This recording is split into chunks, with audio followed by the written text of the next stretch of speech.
Decía un gran pensador uruguayo, un periodista por cierto y escritor, Eduardo Galeano: estamos, decía, en la cultura del envase.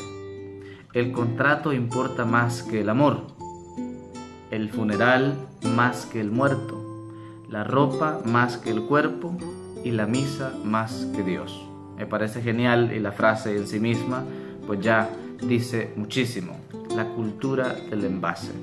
¿Por qué les menciono esta frase? Porque a veces como que quitamos de nuestra verdadera atención o de nuestro verdadero interés lo que debe estar en nuestro interés, y precisamente nos concentramos en algo pero dejamos de lado quizá lo más importante.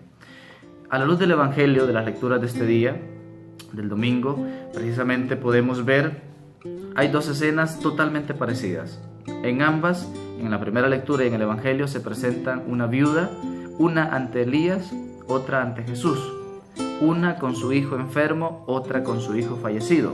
Ambas parece ser con su hijo único, precisamente. Es curioso que allá en el Antiguo Testamento la mujer le reclama a Elías, y de hecho le dice literalmente: ¿qué te he hecho yo, hombre de Dios? ¿Has venido a mi casa para que recuerde yo mis pecados y se muera mi hijo? Le reclama a Dios a través del profeta Elías. En el Evangelio no vemos un reclamo, sino que vemos a un Jesús que dice que cuando vio que iban en este funeral se compadeció de ellos, el Dios misericordioso. Pero precisamente podemos sacar una gran enseñanza a partir de esto que leemos en la primera lectura. ¿Qué te he hecho yo, hombre de Dios? Has venido a mi casa para que recuerde yo mis pecados y se muera mi hijo. Creo que a todos nos suceden cosas negativas, cosas malas, que quizá terminé una relación con alguien, que quizá los hijos son difíciles, que quizá el esposo o la esposa son complicados, que alguien en las drogas, que pues esto, infidelidad, tantas cosas negativas. Y uno se pregunta: ¿por qué a mí, Dios mío? ¿Por qué me sucede esto a mí? Como la viuda de la primera lectura. ¿Por qué has venido, dice, a mi casa para que recuerde yo mis pecados y se muera mi hijo? A veces le reclamamos a Dios de todas las cosas negativas que nos pasan. Pero ¿cuál es lo injusto en esto? Lo injusto es que solo le reclamamos a Dios o solo cuestionamos la presencia de Dios para que intervenga en las cosas negativas.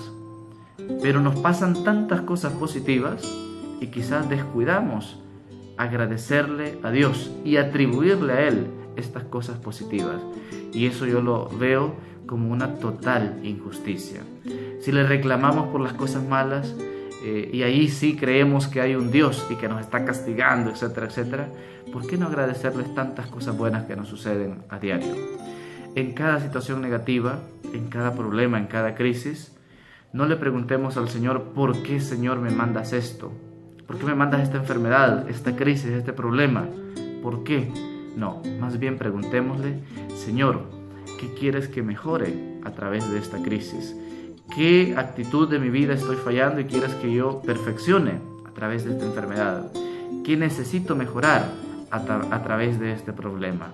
No seamos injustos. Si le reclamamos a Dios por las cosas malas, también agradezcámosle por las cosas buenas que nos suceden. No caigamos, como decía Galeano, en la cultura del envase, de concentrarnos en una cosa que es efímera y dejando de lado lo principal. Hay más cosas buenas que nos suceden, pero que no las agradecemos a Dios, que cosas malas y que sí le achacamos a Él. Seamos agradecidos. De hecho, es de hijos bien nacidos ser agradecidos. Que Dios les bendiga.